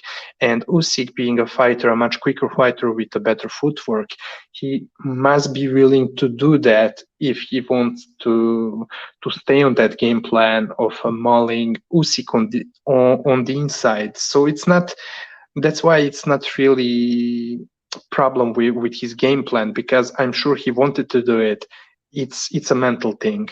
He has to decide in his head that he's willing to do it and he's going to do it. If not, it's gonna look like just like the first fight. And the first fight, you said it pretty well. And I will add, after the fight, I went on to leave a comment to Precise on one of his post-fight videos that he did about the fight, and I told him in my comment just what I told you about AJ's fans complaining about AJ's game plan. Well, the thing is, he needs to come in behind his jab in order to get on the inside, and it was much easier to do it against the stationary opponents.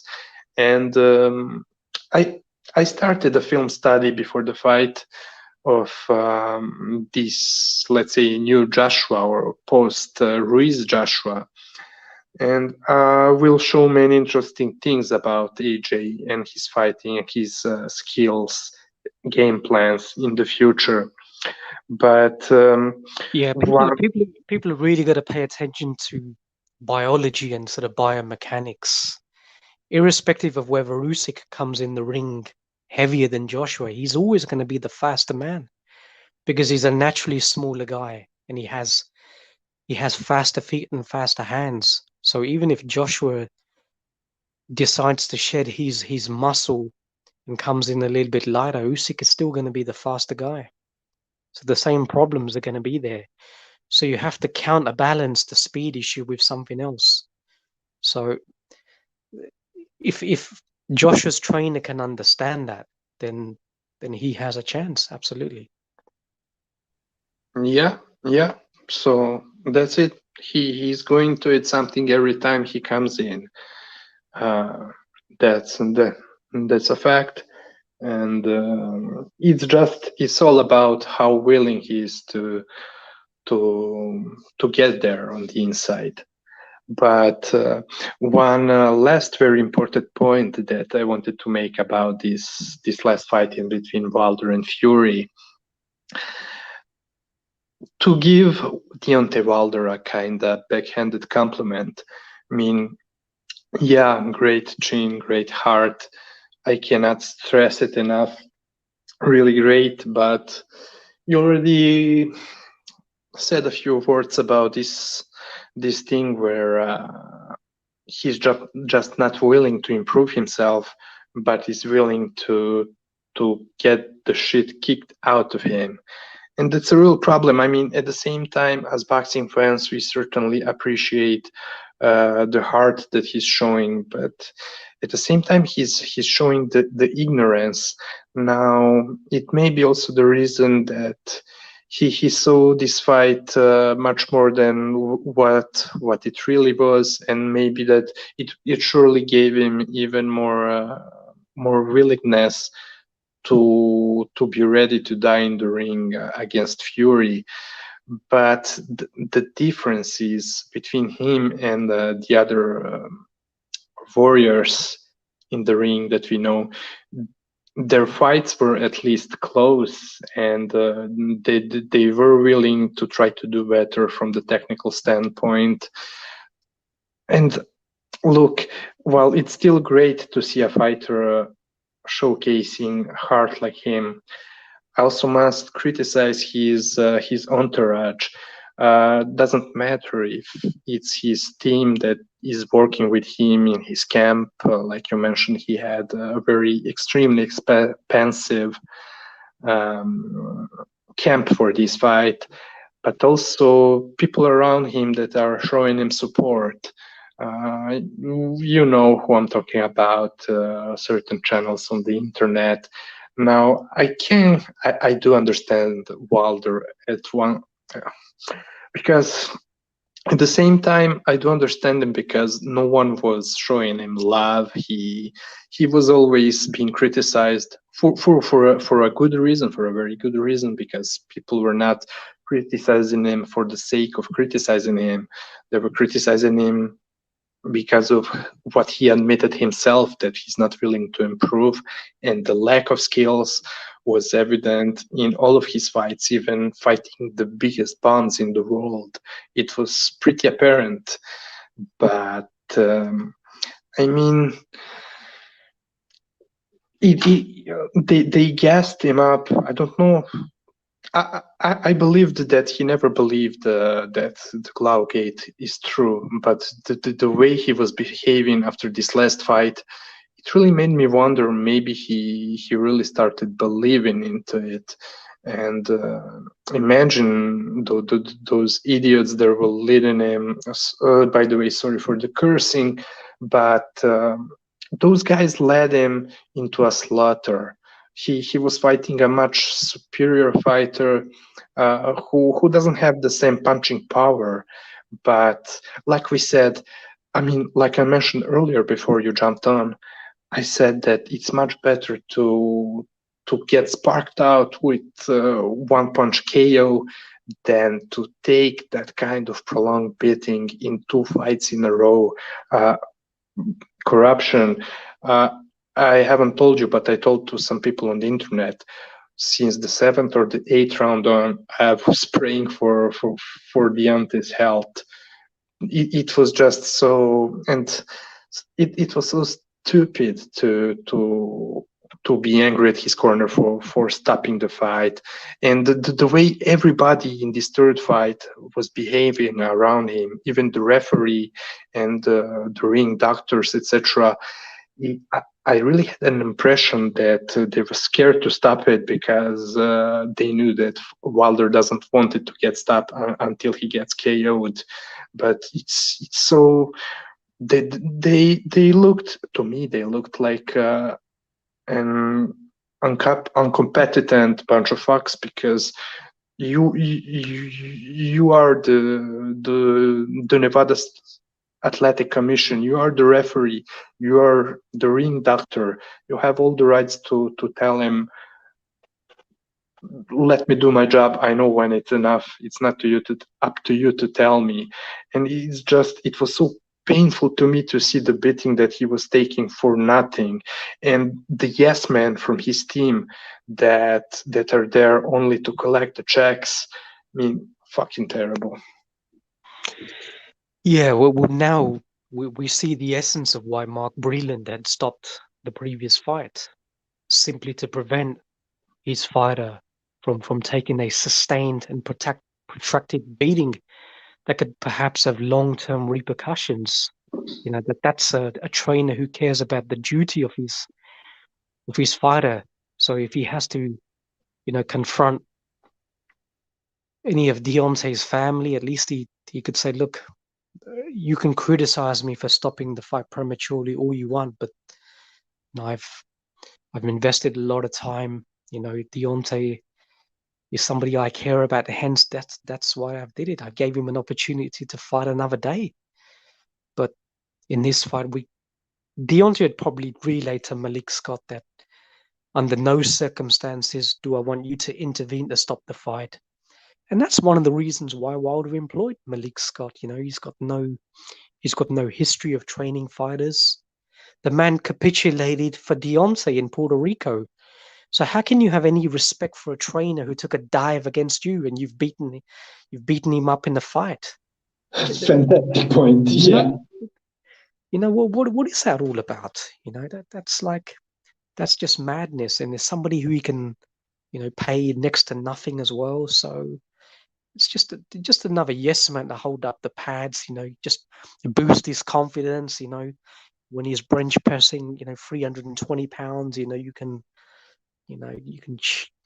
cheer him and all that bullshit. It's just, Yeah. to me, that's not, that's not a corner that I would like to be employed in. And one thing I want to talk about just very briefly, official, was going back to AJ now. With the predicament that he has, that Eddie Hearn is no doubt accentuating to AJ. You've got to take the rematch, and we know from a financial standpoint and what AJ represents in terms of the amount of revenue that he generates, for certainly for a promoter like Eddie Hearn. But if you look at Lennox Lewis now, Emmanuel Stewart trained Oliver McCall to beat Lennox Lewis, and we saw that Lewis didn't have an immediate rematch with Oliver McCall, and that was very. I think that was a godsend for him, because we saw in the couple of fights after that, Lewis didn't look the same. He was definitely mentally impacted by that knockout loss, and we saw the technical problems he had in that fight. McCall caught him with a faster, straighter, shorter right hand, as opposed to Lewis was trying to sort of arc. He would always arc that right hand, so we could see he wasn't the complete fighter. Emmanuel Stewart eventually rectified that problem. So I think he rematched McCall, like, was it 4 fights after that? Something like that. But he was then, better prepared for that fight. And he was a more sort of polished fighter as well. Later on, he suffered another defeat against, Hasim Rahman in South Africa. But at that point, I think he was a much better fighter. And I think the Ray Mercer fight had helped Lennox Lewis, certainly from the standpoint of his chin. Mercer was fantastic in that fight. And you could make a strong argument that he won the fight. But Lewis took a hell of a lot of punishment and he came through it. So I think that fight significantly helped him in the sense that I can definitely take punishment now. So with the Hasim Rahman fight, I think was that an immediate rematch, or I think it might have been. I think so. I'll check it right now. But he was obviously much better prepared at that then to fight, to come back from a knockout loss straight away. For that, he came to South Africa a little bit late. He was shooting Ocean's 11, one of the motion pictures with George Clooney and the Klitschko's, and so he was a little bit preoccupied mentally as well. And you've got to be careful with South Africa in terms of fighting, you know, the altitude is completely different from fighting in sort of Canada and the United States. So it takes time for the body to acclimate to those conditions. It's tough. You know, breathing is very tough as well.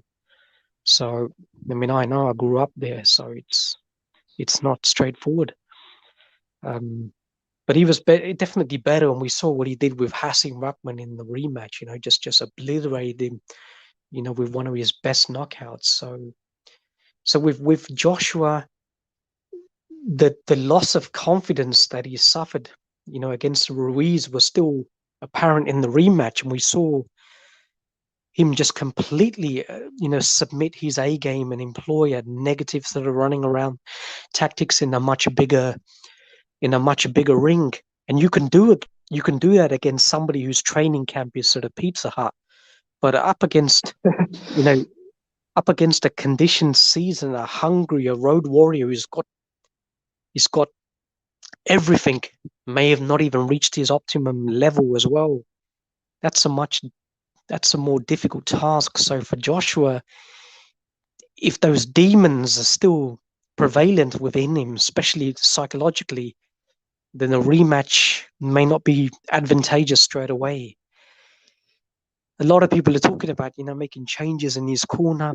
I was never a big fan of Robert McCracken. I saw what he was doing with, you know, Howard Eastman and you know, Carl Froch, but I don't know how much he advocated and how much he improved Froch. I don't know, but I don't know. Official. He tried to bring in a couple of people after as well. There was, I think McCracken was busy with the Olympic teams, as one of his other guys was looking after him. So if he makes changes, fine. But you know, there's a lot of psychological problems I see there, a lot of confidence issues I see there as well. So good luck to him, you know. Yeah, yeah, definitely. Definitely big confidence problem. And like I mentioned, it also has to do with what I mentioned earlier about his game plan. I mean, the question is that confidence that you mentioned. So once he resolved that, we can see him on the inside trying to maul Usyk, and the question is how far he would go with it. Plus, it's not that easy for him to do it against such an active fighter with such a high output like Usyk, because we know about Idris gas tank. And by the way, I may be wrong, but I think I heard McCracken. In fact, he brought him back for this fight against Usyk, or maybe recently. But yeah, I remember that he switched a couple of trainers, one or two trainers, I think, before going back to McCracken. Yeah, and by the way, just like you said, yeah, it was an immediate rematch Yeah, there between you go. Yeah, Lance yeah, and Rahman. yeah. So he was so much better from a technical and I think from a mental capacity to take that rematch, you know, straight away. And it was better for him that the fight was back in the United States, but he was a much better fighter, you know, under Stewart. Um, but beforehand, and no, against you know, McCall is a crazy sort of character, man. You know that rematch he had with him, you know, kind of starting crying in the ring and whatever else, having a, you know, that's somebody who is I think it's substance abuse, you know, left in that sort of state.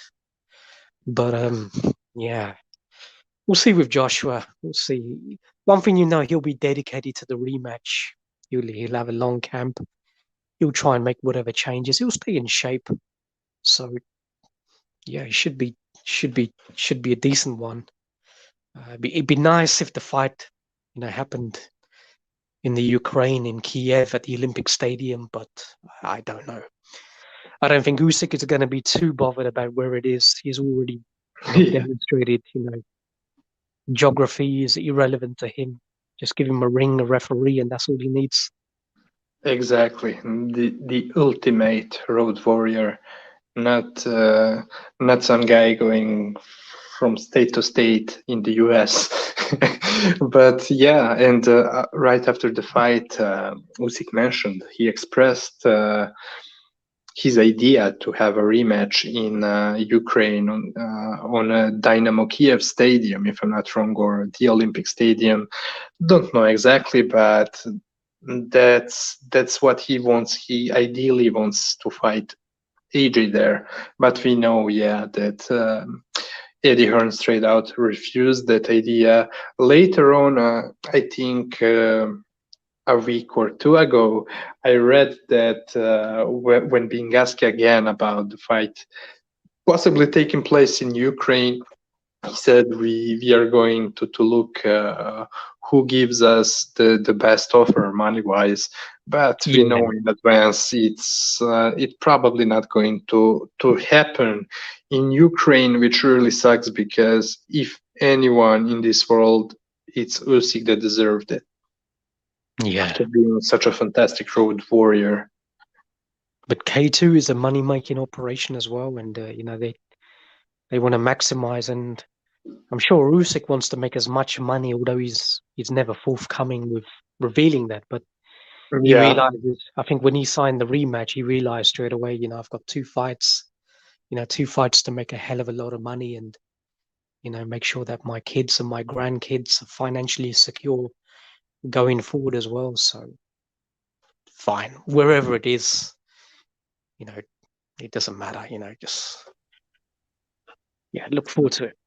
absolutely, yeah. And by the way, isn't the rematch supposed to happen very early in the next year, like February or March? I believe So so. I believe so, but I'm not sure. yeah, I think Yeah. so. But so it would mean that we won't happen. Oh, we won't need to wait for a long time for the rematch, which is nice. Yeah, yeah. February. That if it's going to be February, it's going to have to probably be an indoor stadium if it's in the UK, because February it is February to April is the coldest months in the United Kingdom. So yeah, it'll probably be at some sort of an indoor stadium, I presume. But if not, they they may shift it to the Middle East. I don't know. Oh yeah, that's a serious possibility as well. Yeah. And Yeah. Eddie Hearn himself, he spoke about it that they already had an offer for the rematch in Saudi Arabia or whatever or wherever else in the Middle East. Okay. Mhm. Yeah. Personally, I don't want to see the fight in the Middle East. I'd rather see it in front of sort of passionate boxing fans. It's the crowd's there. Um, I've seen others, the sporting events there, and it just seems all contrived. It's not sort of conducive of an authentic boxing atmosphere for me. I'd much rather it if it's going to happen again in the UK. Fine, the the, the stadium at Seven Sisters White Hart at Tottenham Hotspur's ground was that was a fantastic stadium. It was a fantastic presentation. So if it happens there again, fine, no problem with that. Oh yeah. Yeah, yeah, I could not agree more with you. And yeah, let it happen in the UK. At least it's happening in the backyard of one of two fighters included in in a fight.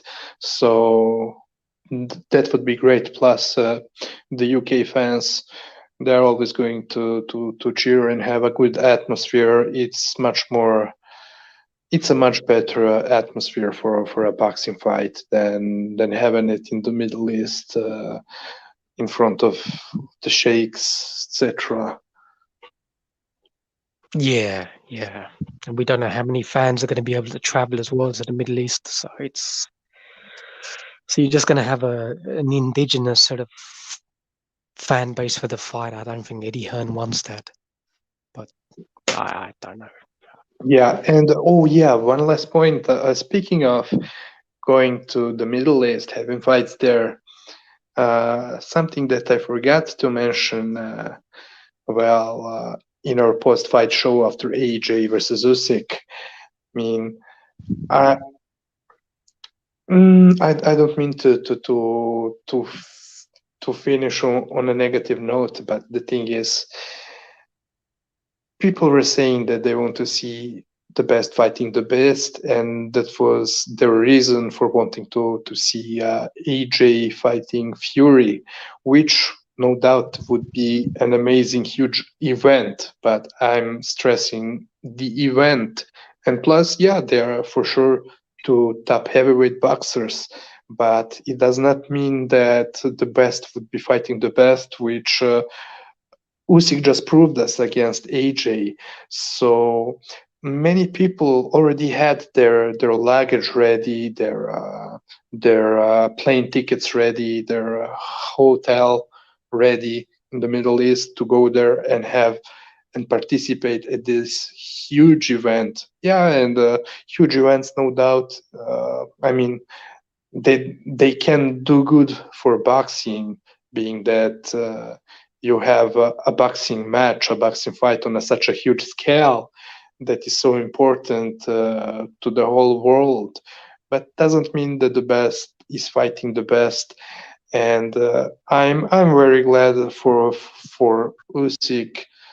I mean, now either AJ or and if he beats AJ in the rematch, Fury needs to come to see him.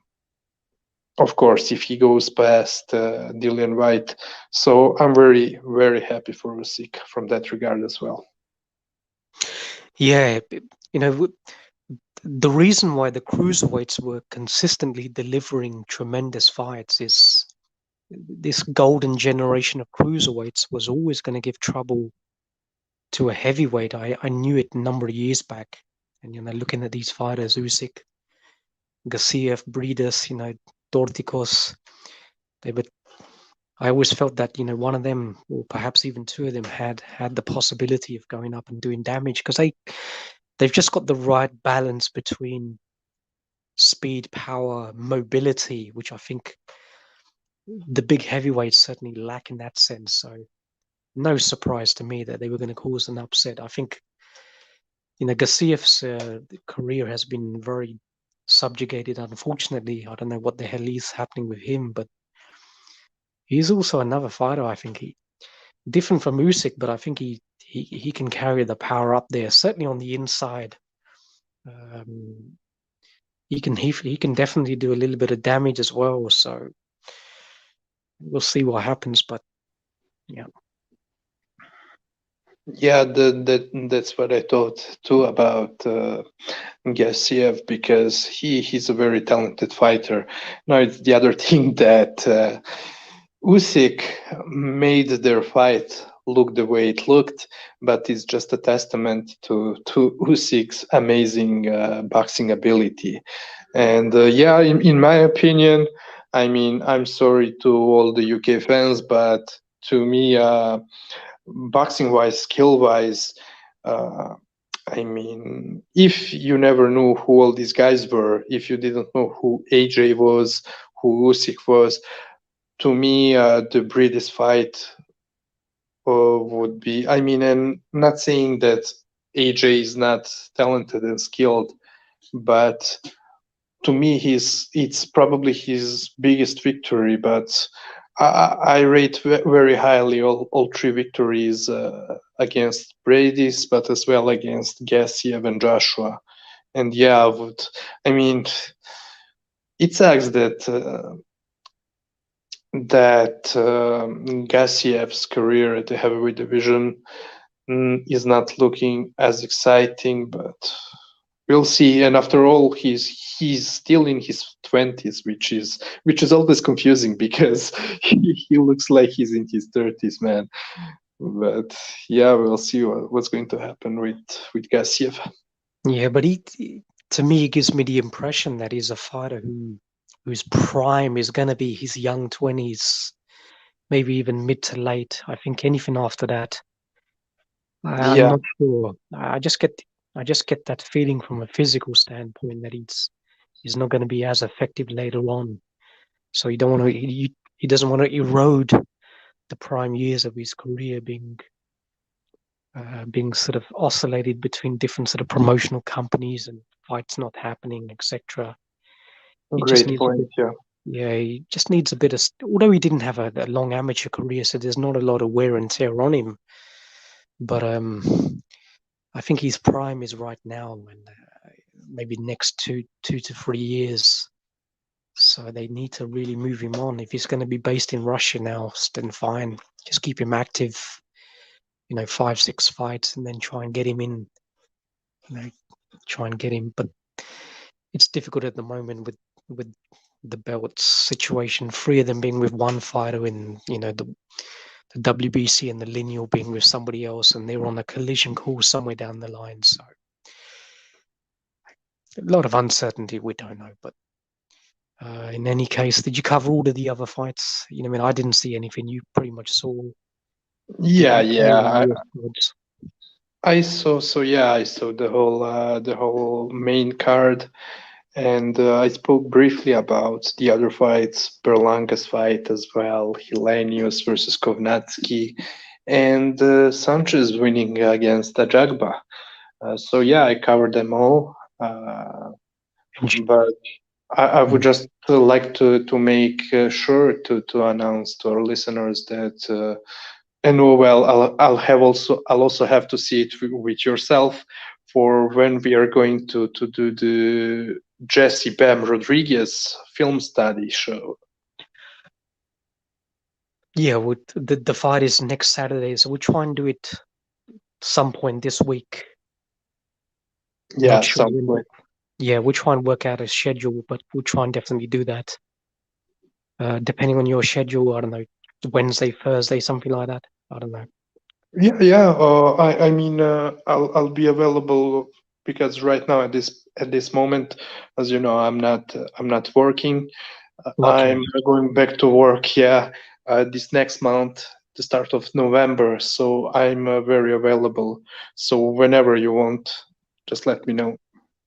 good, because that'll be a single focused show, just previewing Rodriguez and delivering the film studies. So that should be a pretty concise show. So fine, Yeah, tomorrow, fine. We'll definitely drop that show before Saturday. yeah, yeah. So everybody, all our listeners, be ready to tune in because yeah, he's fighting on Mikey Garcia's card, who's fighting certain Sandor Martin. So doesn't look Yeah, so you can like forget the main event. Just watch the Jesse Rodriguez fight. yeah. Jesse, And I would yeah. corruption, but I would like to add the other fight on that card is Elvin Soto facing Jonathan Gonzalez, Okay. Jonathan Bomba Gonzalez. That's a good one. It's for Yes. WBO light flyweight title. Good. So it looks after all like I don't know if Sir Hearn is listening our podcast and the amount of critique we had for him not willing to put his fighters against Jesse Rodriguez, who's an amazing talent, as we are going to see this week in our film study. So maybe it possibly mean that they're willing to pit him against uh, one of the light flyweights that are fighting on the zone. Uh, I hope so at least. And what else? There's something else that I wanted to say. Yeah, I know. For everybody who is listening to us any other way than on YouTube, meaning all of you on Spotify, Google Podcast, Radio Republic Breaker, Anchor, etc., etc. Just make sure to try to watch the Jesse Bam Rodriguez film study that we are going to do this week on YouTube, because of course you will be unavailable to see the footage that we are going to show. Cool. On that note, nothing more to say from me, my friend. No, Same for me. right. I just want to thank everybody who joined us for the live YouTube feed of the show, and A big up to everybody who will be replaying the show back on YouTube and all of the other podcast platforms the show is on as well. Thank you for your support.